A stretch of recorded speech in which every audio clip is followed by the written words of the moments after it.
நான் ஒரு கேள்வி கேட்டேன். என் வஸ்திரத்தை தொட்டது யாரு? அது நான் தான். உங்க வஸ்திரத்தோட ஓரத்தை மட்டும் தான் தொட்டேன், வெறும் ஓரத்தை. நீங்க அசுத்தமாகல. ஏன் ஆடைய தொட்ட? என்ன மன்னிச்சிடுங்க. நான் உங்களுக்கு கேட்டிருக்கணும். எனக்கு ரத்த போக்கு இருந்தது, அது யாராலையும் நிறுத்த முடியல. ஆனா உங்க ஆடையோட ஒரு ஓரத்தை மட்டும் தொட்டா போதும்னு நம்பினேன்.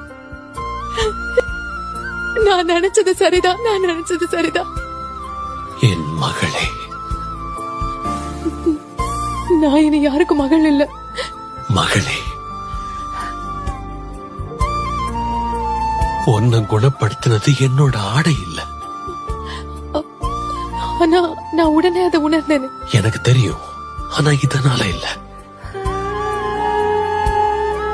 அது நடந்தது உன்னோட விசுவாசத்தால்.